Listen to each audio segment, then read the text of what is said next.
하나님은 영이시니 예배하는 자가 영과 진리로 예배할지니라. 아멘. 경배 찬양 32장 찬양합니다.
찬송가 뒤에 나와 있는 교독문 14번 시편 24편 말씀을 교독하겠습니다.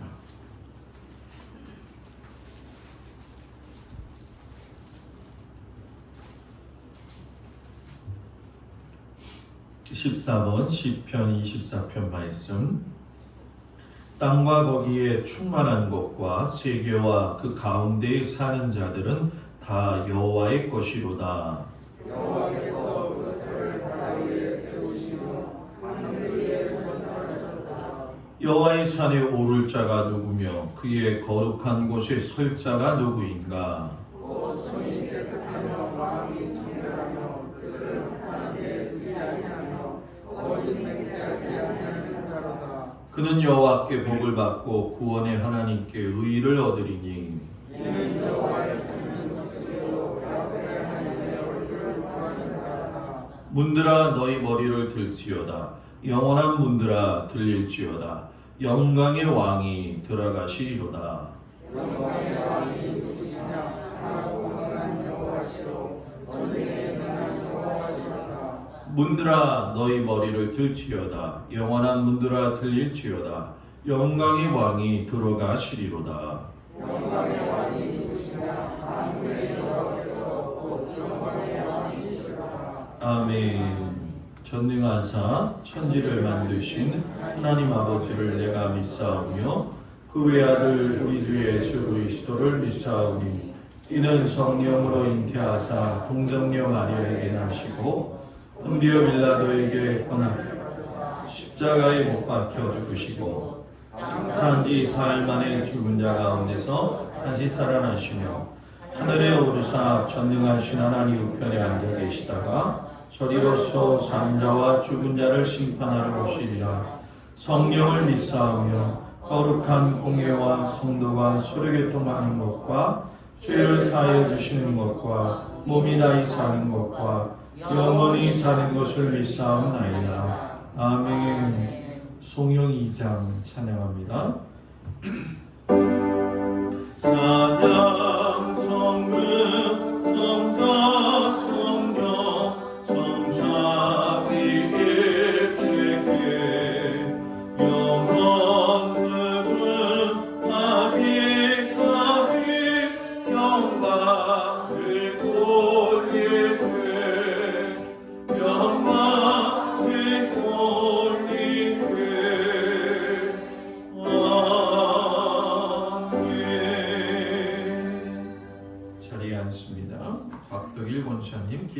주시겠습니다.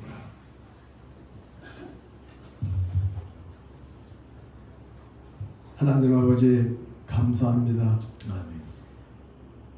지난 주간도 저희들 살아가는 처소에서 하나님께서 동행해 주시고 저희들 보호해 주셔서 건강한 몸 주시고 잘 편안함을 주셔서 편안하게 있게 하여 주셔다가 오늘 아침 예배의 자리 은혜의 자리로 불러 주셔서 감사합니다. 아멘. 세상에 살면서 아버지 저희들은 아버지가 동행하는 것도 깜빡 잊고 때로는 작은 일에 짜증도 내고 원망도 했으며 때로는 작은 일에 염려도 했고 근심을 많이 했습니다. 우리 그럴 때마다 기도함으로 아버지께 간구해야 되는 것을 그렇지 못하고 제 뜻대로 저희 뜻대로 근심 걱정할 때가 많았습니다. 아버지 저희들의 무지함을 용서해 주시옵소서. 오늘 아침 아버지 보혈의 피로 저희들 깨끗하게 씻어주셔서 아멘. 오늘 아침에도 성령 충만 은혜 충만한 얻고 갈 수 있도록 하나님 인도하여 주시옵소서. 아멘. 동막교회를 사랑하시는 아버지께서 날로 새롭게 변화시켜 주심을 감사드립니다. 아멘. 또한 좋은 소문이 날로 나게 하여 주심도 감사드립니다. 저희들 더욱 열심으로 아버지를 기쁘게 하여 드리는데 열정을 다할 때 더 좋은 소문이 많이 나서 인근 지역에 믿지 않는 많은 사람들이 동막교회를 향해 오고 싶어하고 또한 올 수 있도록 하나님께서 인도하여 주시옵소서. 아멘. 이 나라와 이 민족을 사랑하시는 아버지 하나님께서 지금까지 굳건한 나라로 세워주심을 감사드립니다.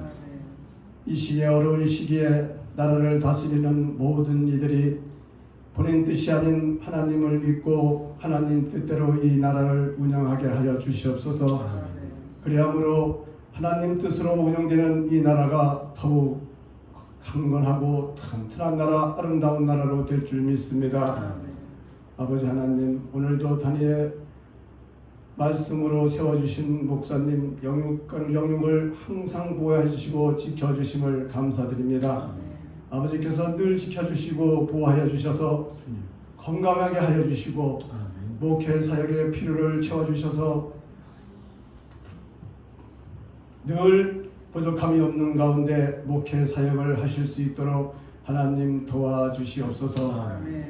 오늘도 준비하신 말씀을 저희들에게 주실 때 저희 한 사람 새 힘을 얻게 하여 주시고 은혜 충만 성령 충만한 시간이 될 수 있도록 인도하여 주시옵소서. 예수님의 이름으로 감사드리며 기도드리옵나이다. 아멘. 하늘에 계신 우리 아버지여, 이름이 거룩히 여김을 받으시오며 나라의 나옵시며 뜻이 하늘에서 이루어진 것 같이 땅에서도 이루어지이다. 오늘날 우리에게 일용할 양식을 주옵시고 우리가 우리에게 죄진 자를 사하여 준 것 같이 우리 죄를 사하여 주옵시고 우리를 시험에 들지 말게 하옵시며 다만 악에서 구하옵소서. 나라와 권세와 영광이 아버지께 영원히 있사옵나이다. 아멘.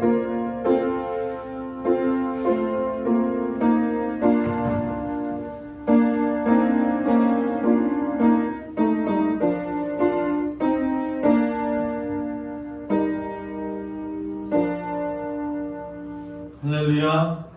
우리 옆 사람하고 인사 나눕니다. 샬롬. 네, 오늘도 주님 앞에 찾아 나온 모든 성도들 주님의 이름으로 축복을 드립니다. 오늘 날씨가 초복이죠. 굉장히 덥고 비가 오려면 비가 오든지 해야 되는데 그것도 아니고 몸 건강 관리 잘 하시기를 주의 이름으로 부탁을 드립니다. 다음 주 주일날 오후 5시 최병훈 집사, 주보람 성도 자녀 최성재 첫돌 있겠습니다. 에버리지 호텔에서 오후 5시에 있는데 지금 서울하고 수도권은 4단계가 되어지는데 강화하고 옹지는 그래도 2단계가 유지되어져서 모든 이렇게 행사되는 것들이 최병훈 집사는 참 감사한가 보더라고요. 우리도 하나님 앞에 이렇게 예배드릴 수 있음에 감사함으로 건강 잘 지키기를 축복합니다. 기획위원회에서 이야기는 했고요. 한번 말씀드린 것처럼 성지순례 준비하는데 밖에 보면 안내문이 있습니다. 그래서 좀 가져가셔서 보시고 코로나 상황들을 보면서 준비할 테니까 여러분들 기도로 좀 준비를 해주시면 좋겠습니다. 주중에 그 정화조 공사를 했습니다. 그래서 정화조 공사가 커질 뻔했는데 다행히도 좀 잘 마무리가 됐는데 바라기는 빗물이 지금 교회 안으로 이 밑으로 스며들어서 이렇게 좀 쓸려 나가갖고 이렇게 좀 공간이 뜨더라고요. 그래서 여기를 이렇게 메꾸는 좀 작업도 해야 될 상황들이 좀 있습니다. 위에서 기도해 주시고 또 주중에 앞에 보시면 강대상이 파랗지가 않죠. 바닥이 그죠? 싹 바꿨습니다. 그리고 또 한 가지 달라진 게 있는데 뭐가 있을까요? 잘 알아맞히시네요. 십자가 그 옆에 있는 거 제가 인터넷으로 어떻게 구입을 했어요. 그래가지고 티는 안 나죠? 자세히 보지 않는 이상에는 그때 파란 빨간색보다는 좀 나은 것 같아요. 그래서 하나씩 이렇게 좀 재건이 되어져 가니까 여러분들이 교회 위에서 관심 갖고 기도해 주시기를 바랍니다. 288장 부르시면서 하나님 앞에 귀한 예물 드리겠습니다.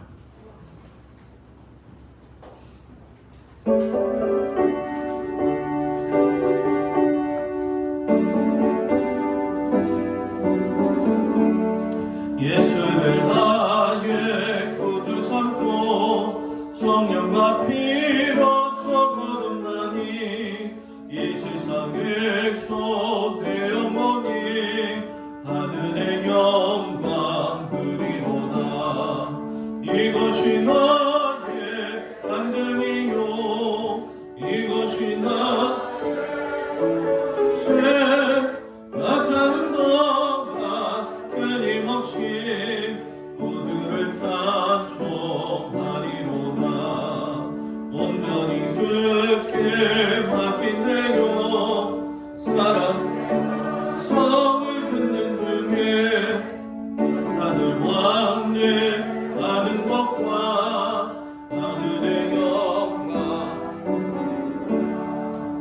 이것이 나의 간증이요 이것이 나의 찬송이세.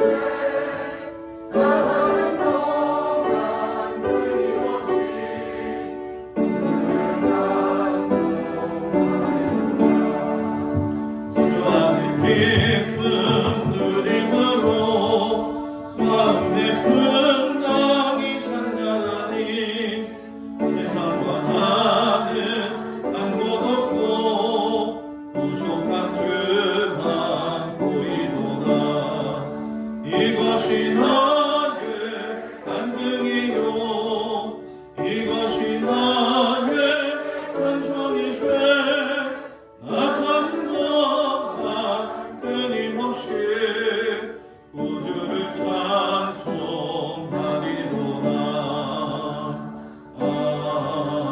아멘.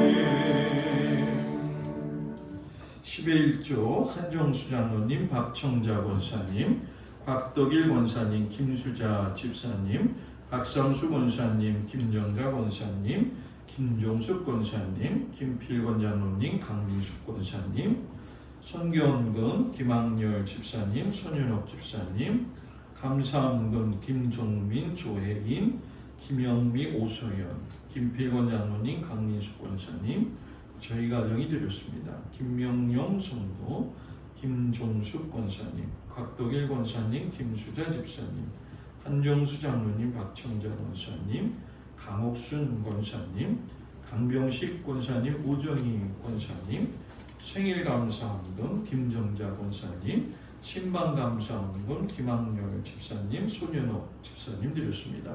기도합니다. 전능하신 아버지 하나님, 한 주간도 하나님의 은혜와 사랑 가운데 저희들을 지켜주시고 오늘 아버지 하나님 앞에 나와서 귀한 예배 드릴 수 있는 힘과 은혜를 주시니 참으로 감사를 드립니다.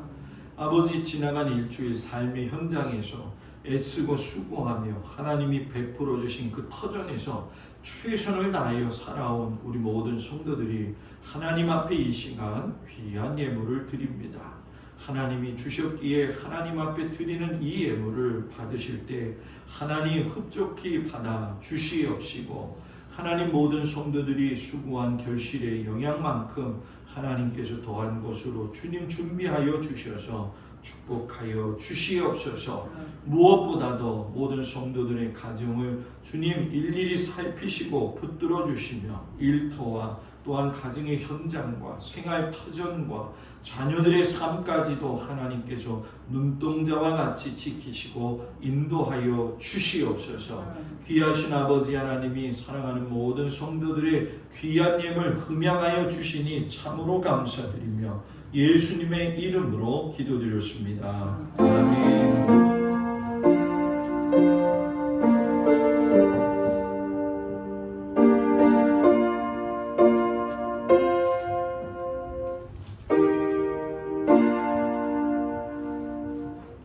하나님이 허락하신 말씀을 보도록 합니다. 갈라디아서 2장 20절 말씀을 먼저 보도록 하겠습니다.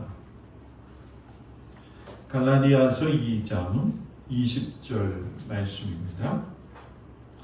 신약성경 304쪽에 나와 있습니다. 말씀을 봉독해 드립니다. 내가 그리스도와 함께 십자가에 못 박혔나니 그런즉 이제는 내가 사는 것이 아니요 오직 내 안에 그리스도께서 사시는 것이라. 이제 내가 육체 가운데 사는 것은 나를 사랑하사 나를 위하여 자기 자신을 버리신 하나님의 아들을 믿는 믿음 안에서 사는 것이라. 아멘. 마태복음 5장 22절에서 24절 말씀을 보도록 하겠습니다. 마태복음 5장 22절에서 24절, 43절에서 48절까지 말씀을 보도록 합니다. 먼저 22절에서 24절 말씀을 봅니다. 나는 너희에게 이르노니 형제에게 노하는 자마다 심판을 받게 되고 형제를 대하여 나가라 하는 자는 공회에 잡혀가게 되고 미련한 놈이라 하는 자는 지옥불에 들어가게 되리라. 그러므로 예물을 제단에 드리려다가 거기서 내 형제에게 원망 들을 만한 일이 있는 것이 생각나거든 예물을 제단 앞에 두고 먼저 가서 형제와 화목하고 그 후에 와서 예물을 드리라. 아멘. 43절 48절까지 말씀입니다. 또 내 이웃을 사랑하고 내 원수를 미워하라 하였다는 것을 너희가 들었으나 나는 너희에게 이르노니 너희 원수를 사랑하며 너희를 박해하는 자를 위하여 기도하라. 이같이 한즉 하늘에 계신 너희 아버지의 아들이 되리니 이는 하나님이 그 해를 악인과 선인에게 비추시며 비를 의로운 자와 불의한 자에게 내려주시리라. 너희가 너희를 사랑하는 자를 사랑하면 무슨 상이 있으리요? 쇠리도 이같이 아니하느냐? 또 너희가 너희 형제에게만 무난하면 남보다 더하는 것이 무엇이냐? 이방인들도 이같이 아니하느냐? 그러므로 하늘에 계신 너희 아버지의 온전하심과 같이 너희도 온전하라. 아멘. 기도합니다. 하나님, 우리가 예수 그리스도를 믿는다 하였습니다. 그 예수님이 나와 동떨어진 삶이 아니라 그 예수님이 내 안에 사시며 살 수 있도록 우리의 마음 문을 활짝 열고 살 수 있도록 은혜 내리어 주옵소서. 예수님 이름으로 기도드렸습니다. 아멘. 할렐루야. 오늘 아침 주님 앞에 온 성도들 주의 이름으로 축복을 드립니다. 날씨가 좀 비가 오든지 아니면 해가 쨍쨍 비치든지 하면 좋은데 이것도 아니고 저것도 아닌 것 같아요. 그래서 이런 날씨에는 좀 짜증이 많이 나는데 짜증나기보다는 서로 짜증나는 거에서 약간 힘만 더 주면 윙크가 되거든요. 그 윙크하면서 기쁘게 사는 오늘 하루가 되기를 축복합니다. 오늘은 내 안에 그리스도께서 사시는 삶이라는 제목을 가지고 같이 은혜를 누리겠습니다. 저와 여러분이 예수 믿는 사람 아니겠습니까? 달라도 뭐가 달라야 되겠죠. 하나님이 똑같이 인생을 주셨지만 예수 믿는 사람은 똑같은 인생 가운데에서 배의 열매를 맺고 살아야 되고 삶의 의미, 부여가 달라야 되겠지요. 그냥 세상 사람들 사는 것처럼 흘러가는 대로 살다가 보면 그냥 인생을 허송세월로 보낼 때가 많이 있어요. 저도 그렇게 살아온 것 같아요. 한참 깨달아야 될 나이고 또 도전도 해야 되고 그런 과정들을 저도 지내왔죠. 오늘 설교 말씀은 어떻게 보면 제 삶의 고백이기도 하고 지금까지 살아오면서 고민하는 문제이기도 합니다. 제가 1987년도에 신학교에 입학을 했어요. 1995년도에 대학원을 졸업했지요. 그리고 나서 결혼을 하고 목회를 시작하면서 다른 사람들보다 우여곡절이 좀 많아가지고 3년 뒤늦게 진급을 하고 2000년에 목사 안수를 받았습니다. 목사 안수를 받을 때 자기가 존경하는 목사님을 모셔다가 친히 그분의 손길을 통해서 안수 받는 그런 과정이 있어요.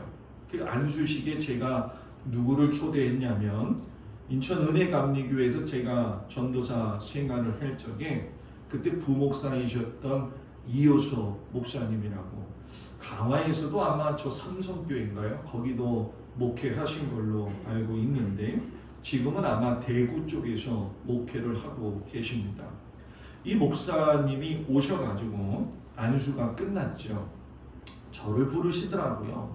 그러면서 친히 성경책을 이렇게 펴놓고 말씀하시기를 뭐냐고 하시냐면, 김동수 목사 평생에 목회하면서 붙들고 살아갈 수 있는 말씀을 좀 드릴 테니까 그거 좀 받아 먹어요. 그게 바로 오늘 읽은 갈라디아서 말씀이에요. 내가 그리스도와 함께 십자가에 못 박혔나니 그런즉 이제는 내가 사는 것이 아니요 오직 내 안에 그리스도께서 사시는 것이라. 실상 이 말씀을 받았지만 이 말씀의 뜻이 무엇인지는 잘 몰랐어요. 신학교 입학하고 나서 목회 전까지 좌충우돌하면서 그래도 하나님 앞에 소명감이 있기 때문에 그저 하나님 앞에 나와서 예배드릴 적에 부름받아 나서니 겸손히 주를 섬길 때 이 찬송을 부르면 참 많이 눈물을 흘렸던 것이 지금도 기억이 납니다. 이제 목사가 중년이 넘어서 요즘 깨닫는 것 중에 한 가지가 뭐냐, 내가 그리스도와 함께 십자가에 못 박혀 죽은 인생을 살아왔는가. 내가 예수 믿는 또 말씀 전하는 목사라고 하는데 내 뜻, 내 혈기대로 살아오지는 않았구나. 그렇게 살았기 때문에 때로는 어려움도 있었지. 그러면서 내 힘으로 이제는 살지 말고 예수님과 함께 하시는 힘으로 살아야지 하는 그런 마음가짐을 새록새록 다짐을 하게 돼요. 정말 목회 임지를 옮길 때도 보게 되면 하나님이 인도하시면서 선한 결과를 주셨지만 어떨 때는 제 고집대로 옮기면서 참 어려움을 당하기도 했지요. 목회 여정 가운데 보게 되면 또 목회 사역 가운데 참 은혜가 있어야 되는데 참 사람과의 관계가 어려워서 참으로 힘들게 하는 성도들을 만날 때마다 마음에서 노와 분이 일어날 때가 많이 있었고 미워할 때도 있었던 것이 저의 현실적인 모습이었어요. 그런데 시간이 흘러가면서 하나님이 제 마음에 자꾸 이 말씀에 대한 의미를 다시금 깨닫게 하시고 씨름하게 하시더라고요. 요즘이 솔직히 그런 때인 것 같아요. 목사 안수 받은 지 22년 되어 가니까 눈에 들어오기 시작을 하면서 목회가 이런 거구나, 성도들과의 관계는 이런 거구나, 하나님 앞에서 성도들을 위해서 무엇을 전해야 되느냐, 이런 것들이 이제 눈에 들어오더라고요. 그러면서 이제는 내 힘으로 하던 거 다 내려놓고 하나님이 주시는 힘으로 하나님 내가 살 수 있게 주님 내 마음에 찾아와 주세요, 이렇게 기도를 해요. 신앙생활은 여러분 이론이 아니죠. 성경을 잘한다고 해서 신앙생활 하는 게 아니라는 거죠. 철학도 아니죠. 어떤 사람은 예수님의 말씀을 철학인 것처럼 생각을 해요. 더군다나 신념이라고 생각하는 사람은 성경을 너무 많이 알고는 있지만 그 신념 때문에 말씀이 그 뿌리 내리지 못하는 걸 저는 목회하면서 참 많이 봤어요. 그래서 저는 신앙생활은 삶이 그 자체가 신앙이 되어야 되고 마음과 행동의 결과가 예수님과 함께하는 삶이 되어야 한다는 것을 요즘 많이 깨닫게 됩니다. 온전한 신앙생활을 위해서 바울이 오늘 먼저 선행돼야 될 것이 있는데 그것을 말씀하시기를 내가 그리스도와 함께 십자가에 못 박혔나니. 여러분 십자가를 잘 알고 계시죠? 십자가 목걸이도 잘 하고 다니죠. 십자가는 잘 알고 있는데 십자가를 지는 삶에 대해서는 잘 몰라요. 우리가 매번 성전에 와서 앞에 놓여 있는 십자가를 바라보면서 하나님 앞에 기도하면서 예수님이 죽으신 그 의미를 우리가 되새기지만 십자가의 모형만 볼 뿐이지 그 핵심을 보지 못할 때가 많이 있는 거죠. 여러분 십자가에 못 박힌다는 건 죽는다는 걸 의미해요. 예수님이 하나님의 아들이셨지만 우리의 죄악을 구속하시기 위해서 자신의 생명을 버리셨죠. 이거는 육체적인 죽음도 의미하지만 하나님의 아들로서의 신분마저도 포기하셨다는 거예요. 여러분이 어느 날 갑자기 대통령이 되었다고 생각해봐요. 근데 그 대통령 권한을 내려놓으라고 하면은 쉽게 내려놓겠어요? 대통령이 안 돼봐서 잘 돈이 많고 권력이 많아지면 이상하게 사람은요 그걸 움켜쥐려고 하지 그걸 놓으려고 하지는 않는다는 거죠. 그러면서 여러분 우주 만물의 창조자 되신 그 아버지 하나님의 아들이신 예수님이 자기의 권한을 포기하셨다. 이거는 하나님의 하나님 되심을 포기한 것이고 그의 혼과 육과 영이 하나님 안에 놓여져 있었다는 것을 우리에게 가르쳐 주고 계시죠. 그래서 예수 믿는 사람은 죽음과 생명이 교차하는 삶의 현장 가운데서 살고 있어요. 나는 날마다 죽노라 라고 하면서 죽어질 적에 죽는 것처럼 보이지만 그 안에는 참 생명이 솟아나게 되어진다는 거죠. 오늘 설교 말씀을 통해서 예수님이 우리에게 주시는 메시지는 뭐냐? 너가 예수님 안에서 죽었느냐? 다른 말로 하면 너가 내 안에서 죽었느냐? 여러분 좀 어때요? 죽은 것 같아요? 한번 뭐가 죽어야 되겠느냐 생각해 볼까요? 혈기가 죽었느냐? 막 갑자기 화 부리는 거. 남을 시기하는 시기가 죽었느냐? 교만한 마음과 악독이 죽었느냐? 아니면 남을 미워하는 마음이 죽었느냐? 남을 나보다 아래로 보는 멸시하는 마음과 행동이 죽었느냐? 자, 이걸 좀 반대로 이야기해 볼까요? 그리스도 예수 안에서 겸손하느냐? 그리스도 예수 안에서 남을 존중할 줄 아느냐? 그리스도 예수 안에서 남을 사랑하느냐? 그리스도 예수 안에서 나는 죽고 예수님이 살고 계시느냐. 우리 동막교회는 참 은혜가 있어가지고 성도들끼리 이렇게 싸우는 걸 제가 보질 못했어요. 지금까지. 더 살아봐야 되나요? 저는 제가 목회하면서 지금까지 교회 안에서 분란이 난 교회 목회를 정말 많이 했잖아요. 어떤 분은 그러더라고요. 목사님 달란트라고. 근데 달란트라고 하기엔 너무 안 좋은 것들을 좀 많이 봤던 것 같아요. 한국 교회가 여러분 참 싸움을 잘해요.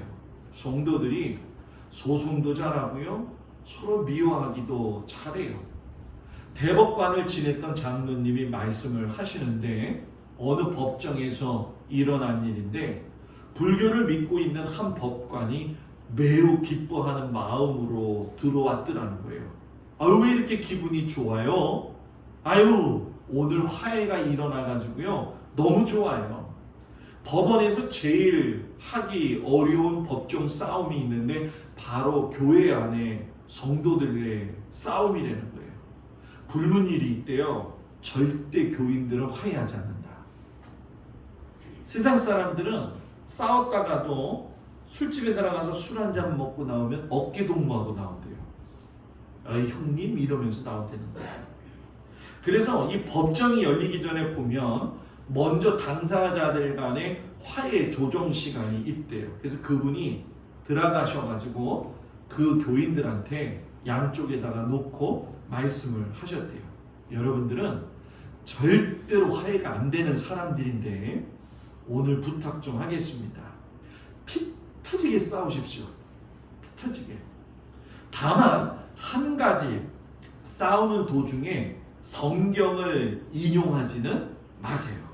종교인으로서 정말 부끄러우니까 성경 가지고는 이야기하지 않았으면 좋겠습니다.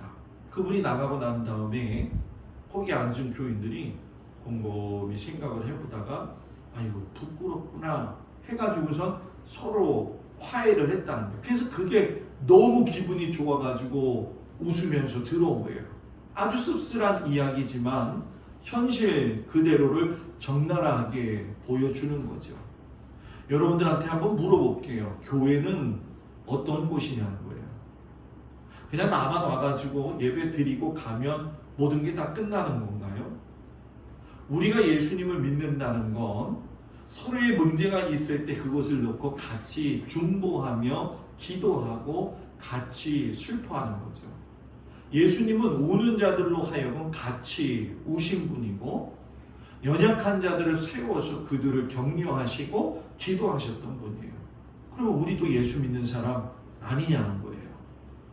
제가 지금까지 목회하면서 제일 난감하고 어렵고 또 실수했던 문제들 가운데 한 가지가 전도사가 되었을 적에 저는 이런 이론적인 목회에 대한 부분, 교회는 이런 거야, 사랑이 넘쳐, 그러니까 교회에서는 좋게 서로를 사랑해야 돼, 그랬는데 현실에 나와보니까 그렇지 않은 거예요.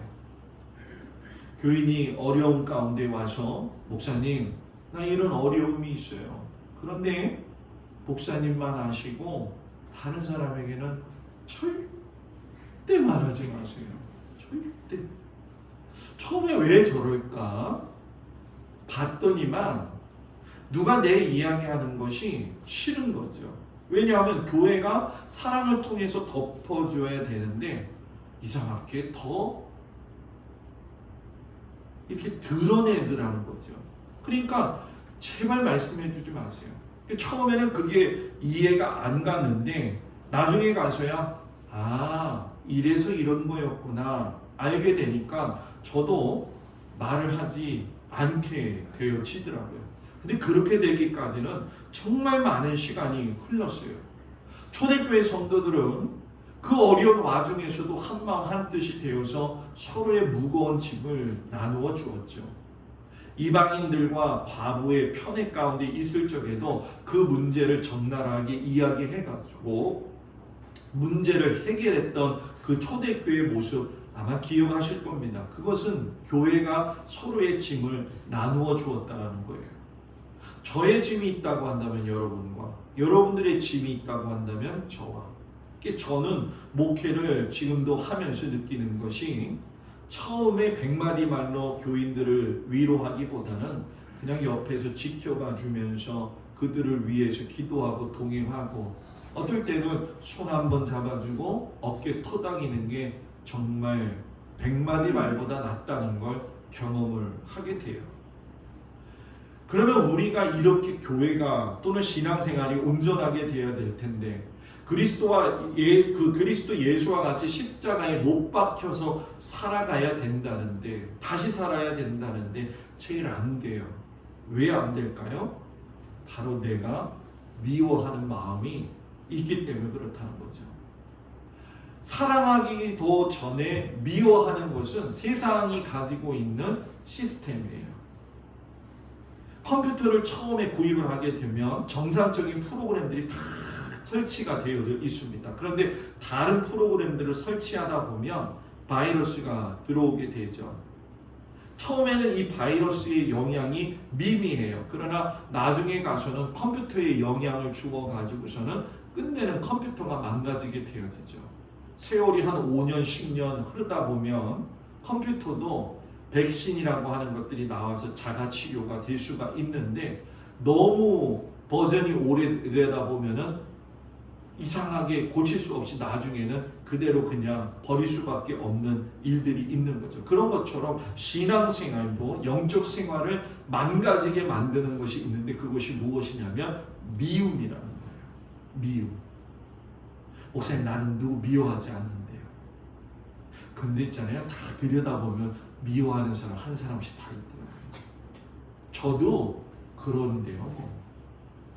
그러나 영적 생활을 풍부하게 하기 위해서는 우리가 미워하는 것을 멀리하고 사랑해야 된다는 걸 분명히 알고 있어요. 오늘 예수님이 마태복음에서 그런 얘기를 하세요. 형제에게 노하는 자마다 심판을 받게 되고 형제를 대하여 라가라 하는 자는 공회에 잡혀되고 미련한 놈이라고 하는 자는 지옥불에 들어가게 되고 무섭지요.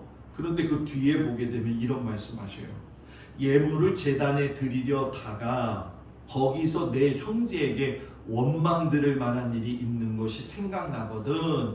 예물을 제단 앞에 두고 먼저 가서 형제와 화목하고 그 후에 와서 예물을 드려라. 자, 쉽게 설명할까요? 예배 드리러 와서 헌금 드려야 되기 전에 혹시나 다른 사람과의 관계 속에서 좀 그런 마음이 있다. 이거 풀고 와서 예물 드리는 거예요. 자, 어때요? 헌금은 벌써 드렸는데 어떤 마음이 지금 있는지. 그 뒤에 보면 예수님이 또 이상한 말씀하셔요. 이웃을 사랑하고 내 원수를 미워하였다는 것을 너희가 들었으나 나는 너희들한테 말하는데 원수를 사랑하며 너희를 박해하는 자를 위해서 기도해라. 원수를 위해서 기도해라. 저 왼수를 놓고 기도하라고요, 목사님? 저 왼수가 내 마음에 품는 게 얼마나 힘든지 저는 알아요. 제가 경험해봤기 때문에. 그런데 예수님이 뒤에 뭐라고 하시냐면 하늘에 계신 너희 아버지의 온전하신가 같이 너희도 온전해라. 온전해라. 바울이 온전하라고 하는 표현을 대단히 많이 사용합니다. 실상 마태복음에서 이 온전하라고 하는 단어가 나온 건 여기서 처음이죠. 이 온전해진다는 건 결국 예수님의 말씀에 끊임없이 순종하고 사랑하라는 거예요. 내가 예수를 믿으면서 이거를 생각하지 않고 그냥 살아간다고 한다면 여러분 미안한 얘기지만 내가 아직도 예수 그리스도의 십자가에 못 박히지 않은 삶을 사는 것이고 내가 수십 년 교회를 다녔어도 하나님을 만나지 못했다는 거예요. 손양원 목사님 여러분 잘 아실 거예요. 자기 아들을 죽인 그 사람을 아들로 삼았죠. 그때에 그 딸이 와가지고 아버지 손양원 목사한테 막 되들었다는 거예요. 어떻게 아들 죽인 자를 갖다가 또 아들로 삼을 수 있느냐. 그때 손양원 목사가 님이 그 딸한테 뭐라고 이야기하냐면 나같이 악한 죄인도 사랑하신 하나님인데 받은 사랑 때문에라도 나는 사랑한다. 와, 놀랍죠.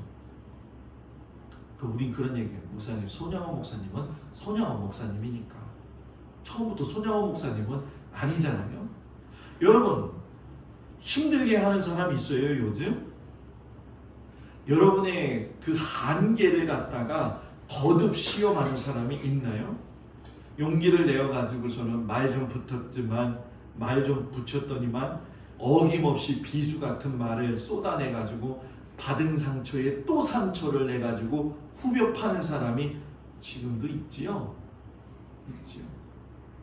그럴 때 여러분 우리가 어떤 마음 가져야 되느냐? 에휴, 저 사람도 아픈 사람이다.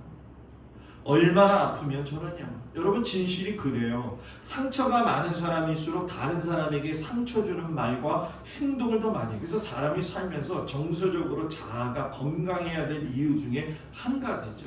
영성작가 리차드 로우가 그런 얘기를 했어요. 상처는 전환되지 않으면 전이 된다.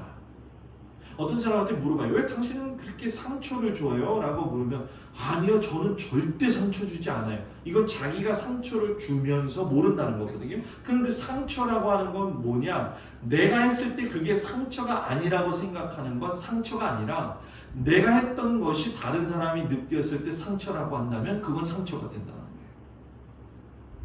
누군가가 치유되지 않는 상처로 아픈 말과 상처, 행동을 했을 때 그게 나를 향한 공격이라고 느끼게 되면 저 사람이 나한테 공격하네? 그 상처가 나한테 전이가 되고요. 그 전이 된 상처는 다른 사람들한테 동일하게 간다는 거죠. 그러니까 저 사람이 어떤 사람이 나한테 막 뭐라고 그럴 적에 이런 마음을 갖는 거죠.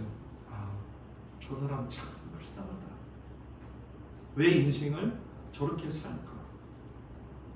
하나님의 사람으로서의 분명한 모습이 있어야 되는데 그것이 바로 예수 그리스도가 그 안에 없다라는 거죠. 그리고 마태복음 7장에 가게 되면 예수님이 비판에 대한 이야기를 하셔요. 비판을 받지 아니하거든 비판하지 말아라. 너희가 비판하는 그 비판으로 너희가 비판을 받을 것이요. 형제의 눈 속에 있는 모는 보고 티는 보고 내 눈 속에 있는 들보는 깨닫지 못하느냐. 비판, 남이 이렇게 보는 것. 자, 여러분 한번 보세요. 신앙생활 할 적에 나를 잘 살펴요. 다른 사람이 하는 걸 유독히 잘 봐요. 제가 여러분들한테 자주 예화를 들지만 저한테 그 참 잘해주셨던 김경희 권사님 소천하셨죠. 그 권사님의 또 특징이 한 가지가 있어요. 새벽기도 끝나고 나면은 저한테 그래요. 목사님 해장국 사드릴게 가실래요? 그래요. 해장국이 2,500원 하는 데가 있었거든요. 싸잖아요. 별로 싼 거를 느끼지 못하는 것 같아요. 2,500원 싸잖아요. 그냥 목사님이랑 사람들이랑 다 가서 10명이 먹어도 25,000원밖에 안 돼. 그래서 차를 타고 가요. 그러면 다 이렇게 밥을 앉아서 먹는데 어떤 사람들은 아유 살 빼야 돼요 목사님 그러면서 밥은 안 먹고 국만 먹는 분들이 있어요. 그죠? 그러면 이 권사님이 주머니를 확 뒤져요. 그러면 종이봉투가 종류별로 나와. 큰 거, 중간 거, 작은 거. 남이 먹지 않은 밥을 흔들어 가지고 거기다 집어넣는 거예요. 옆에 갔던 권사님 몇 분이 그러죠. 아, 저걸 왜 가져와? 저걸 아유 창피해 죽겠네. 이러거든요. 제가 묻지요. 권사님 왜 밥을 싸가요? 그랬더니 아니 목사님 나 혼자 살기 때문에 나 혼자 밥 먹을 적에 요 하나만 있으면 한 끼 해결되잖아요. 그래요? 저것도 안 먹었어요. 목사님 저기 권사님 가져가요. 퍼주죠. 그 옆에서 그 꼴을 못 봐 권사님이. 저거 하고 싶은 말은 많은데 내가 그 사람 입장 아니면 이야기하지 말아야 되는데 어느 날 교회에서 그런 소리가 들리더라고요. 아유 저 권사님이 가가지고 밥을 다 그렇게 가져오더라고요.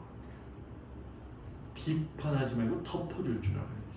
단양에서 목회를 하는데 새벽이 너무 추운 거예요. 바람이 황소바람이 부니까 교회가 다 쓰러져 가기 직전이니까는 커튼을 했는데도 바람이 많이 들어와요. 예배 새벽 기도하면 그 옆에 부임하고 나서 난로가 있더라고요. 그래서 그 난로를 탁 튀고서는 새벽 기도를 하면 그때는 막 정신없이 목회할 때잖아요. 뭐 기도하다가 뒤로 넘어가기도 했지만 예? 지금 뒤로 넘어갔다는 얘기를 모르죠?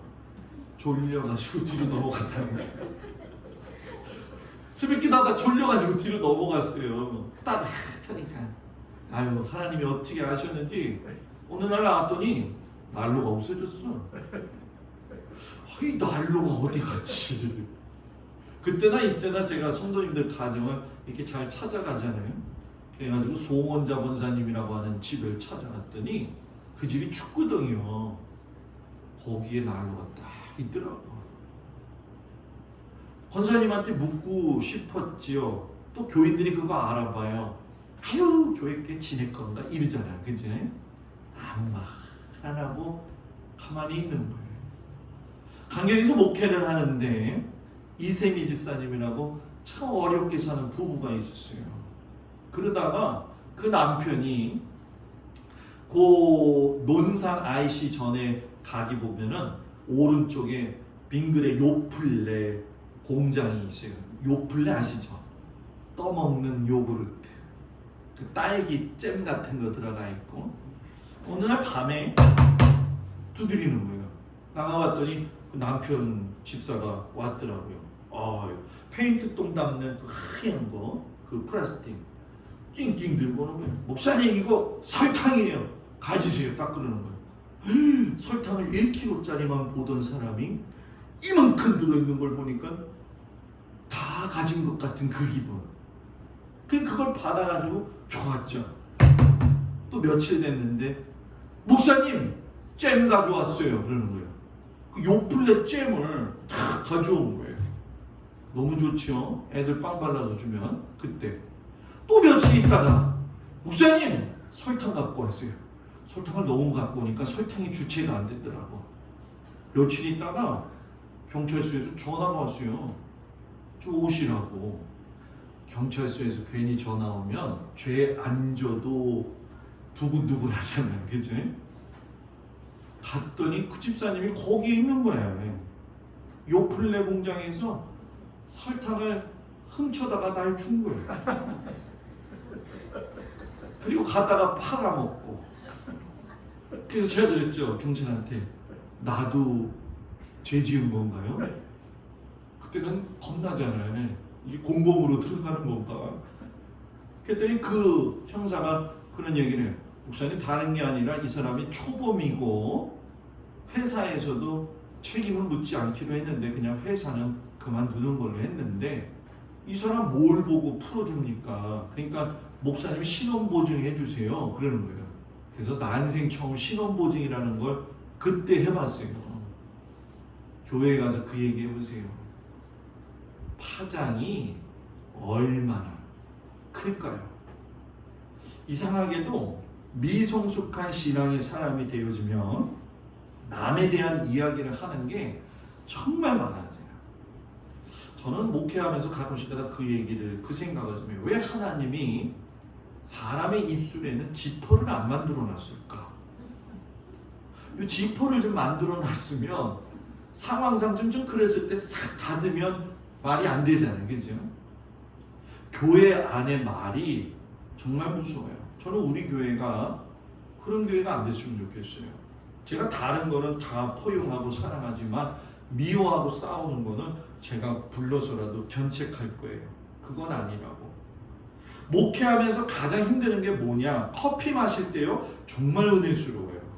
음식 나누어 먹을 적에 은혜스러워요. 말씀 들을 때 은혜스럽고요. 기도할 때 은혜스러운데 회의만 시작되면 피곤해요. 갈보리 교회에서 교회 이전을 하는 거예요. 잠실에서 송파에서 강북 뚝섬 유원지로 옮겨야 되는데 목사님은 매주 이제 부흥에 나가시고 주일만 되면은 예배 시간 전에 꼭 1시간 전에 장로님들이 다 모여가지고 회의를 해요. 제가 여러분들한테 팁 하나 드릴게요. 토요일하고 주일 아침에 목사님이 설교하기 전에는 목사님한테 교회에 조금 문제가 있거나 성도 간에 좀 문제가 있거나 목사님한테 좀 서운한 게 있어도 그때는 말하지 마세요. 그 지나고 이야기해야 돼요. 왜냐하면 그게 자꾸 머리에 생각납니다. 갈보리 교회 다 좋은데 그 회의가 안 좋은 거예요. 막 장로님들 언성이 높아져가고 목사님 언성이 높아져가면 또 목사님이 강씨잖아요. 아이고 강병식 권사님한테 얘기한 건 아니에요.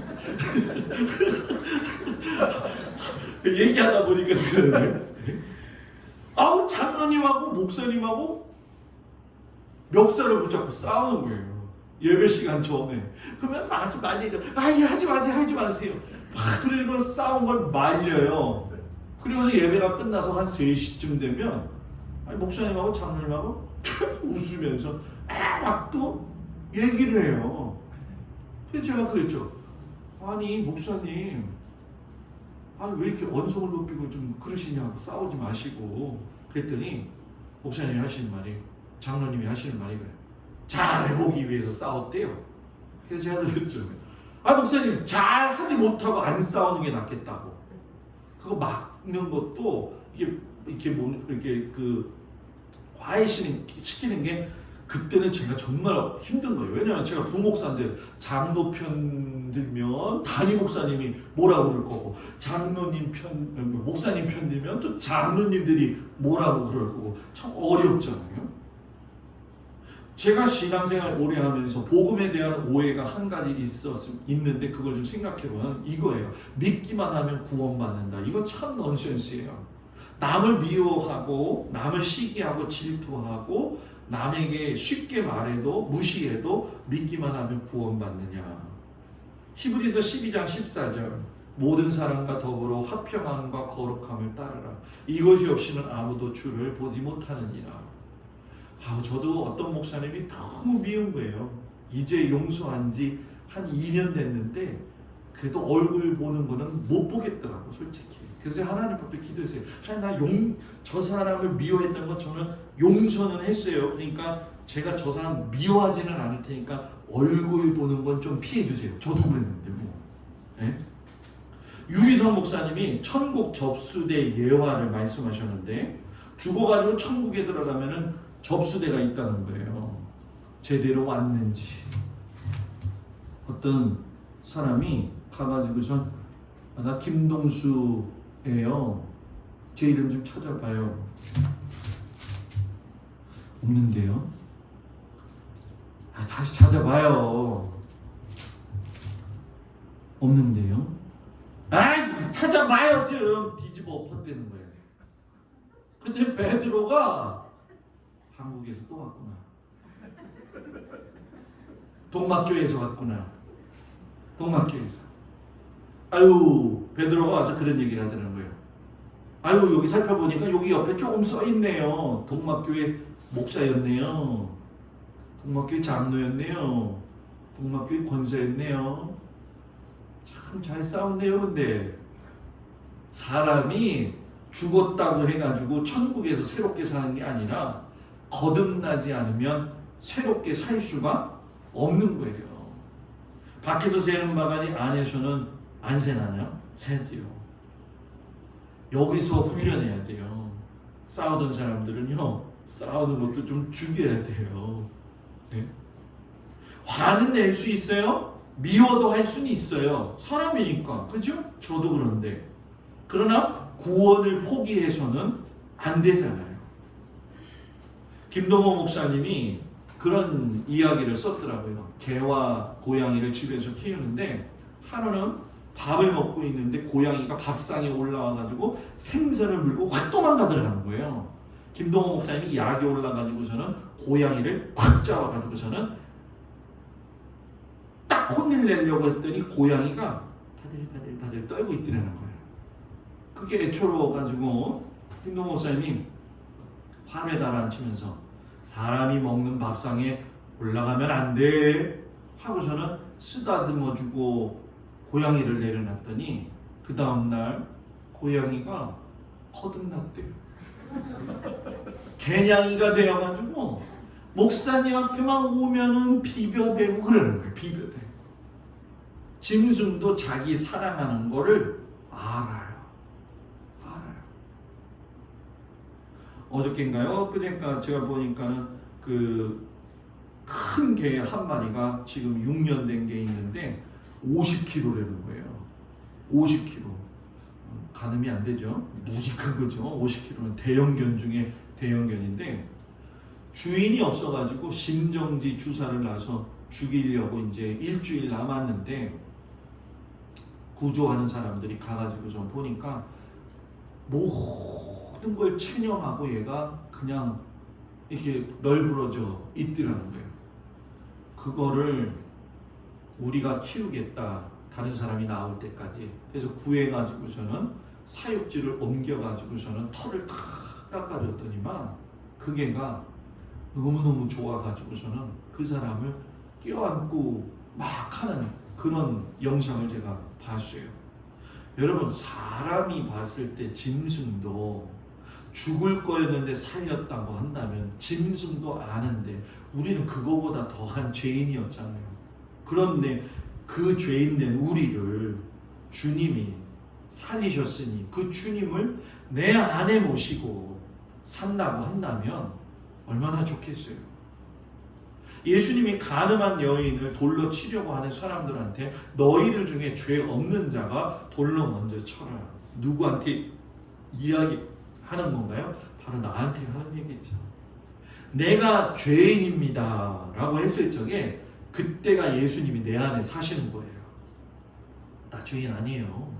내가 뭔 그렇게 큰 죄를 졌다고 해요, 목사님. 예수님이 내 안에 들어오시면요, 내 허물이 보이고요, 내가 하나님 앞에서 어떻게 구원받았는지를 알게 되기 때문에 삶이 달라지는 거죠. 저는 우리 성도들한테 많은 것 바라지도 않아요. 하나님께서 저도 그렇고 여러분들도 그렇고 부족하잖아요. 이 교회가 주님의 몸된 교회로서 서로 사랑하고 덮어주고 이끌어주고 하나라도 보살펴줄 수 있는 그런 교회. 저는 그런 교회에서 지금 목회하고 있어서 행복해요. 행복해요. 앞으로 우리 교회가 이곳을 변함없이 잘 유지해서 이 은혜가 우리 성도들의 가정과 자녀들 위해 그대로 흘러내려가기를 주님의 이름으로 축복을 드립니다. 자, 옆 사람 보면서 한 주간도 사랑만 하고 삽시다. 기도하겠습니다. 다 같이 일어나셔서 아픈 곳에 손을 얹고 간절한 마음으로 주님을 구하겠습니다. 아버지 하나님, 이 시간 손을 얹고 기도합니다. 연약한 곳 위에 주님 손을 얹어 싸우니 주님 이 시간 찾아오셔서 주님의 깨끗한 보혈로 덧입혀 주시고 사여 주셔서 일어서게 하시고 강하게 하여 주시고 강성케 하여 주시옵소서.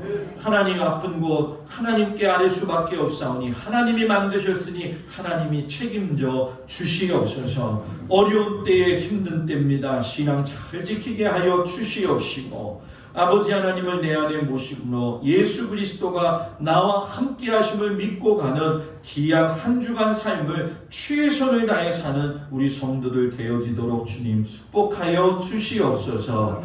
이제는 우리 주 예수 그리스도의 은혜와 우리를 사랑하시는 하나님의 그 놀라우신 사랑과 성령님의 도우시고 위로하심이 예수 그리스도를 내 안에 모시고 살며 출발하는 우리 모든 성도들 위해 이제로부터 영원토록 함께하여 주시기를 간절히 축원하옵나이다.